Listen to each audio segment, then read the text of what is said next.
So this is a new Razer Deathadder V4 Pro, and I'll be showing you what it's like. It's just released today. We're doing a teardown live on stream on Twitch Betty Bob as well. And yeah, let's check it out. Let's see what it's got. Let's see what changes are made from the V3 version, which we have here. I'll be comparing them a bit more detail on live, but let me show you what's changed so far. Look, it's going in at 56 grams and it's looking pretty good on these scales.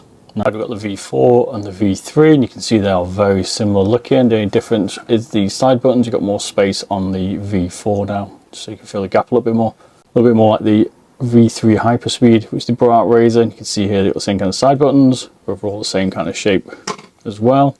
And base, you've got two skates. This one has been slightly modded. When you're doing a weight reduction on it, you can see it's got split skates, so it's nice to got the full skates on it now as well. But overall the shape is very similar. Again, you can compare this on stream, but you can see USB-C, pretty much identical. Now some of the upgrades are they've got the Gen 4 switches. A little bit more pingy. This is the Gen 3. We've also gone with an optical encoder instead of a mechanical. I just feel a little bit more smoother with the notch, but we'll have to tear it down and take a proper look. But it's supposed to be slightly better, less noisy when you're scrolling. We'll see, because we're playing Valorant later. Battery life's changed. We're now on 120 hours from 90 hours. Don't know exactly what that is in 8K, but it's certainly a long time. Anything 24 hours in 8K is pretty good, so it still feels good for that weight.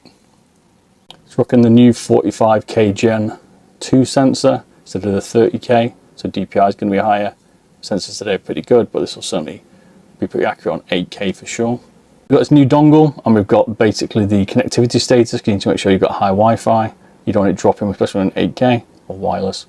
We've got the battery status, and then on the end we've got the polling status, depending on what you're in at the moment. It's in 1K.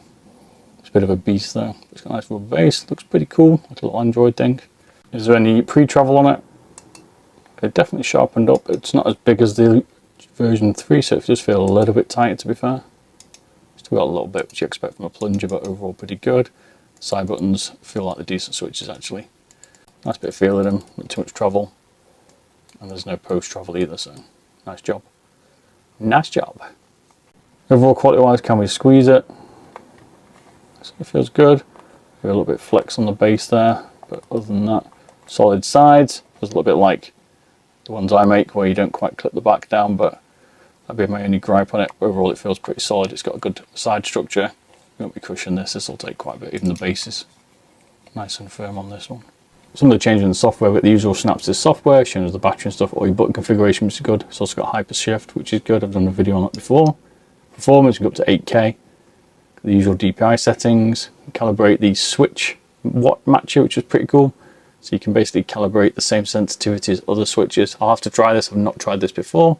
It's an interesting option. Power settings, calibration here, and then under advanced, the bit that looks pretty cool is this rotation setting. And basically you can tweak it depending on how you hold the mouse. Now people are always on laugh at me and saying I hold my mouse like slightly gimpy, and I do have that problem depending on the shape. Now when your mouse is holding your hand is slightly off angle, with this option here you'll be able to tweak that so you get the right setting basically. Pretty cool. Let me know what you think, and hopefully I'll see you on live stream and we can talk about it in a lot more detail. Let's go.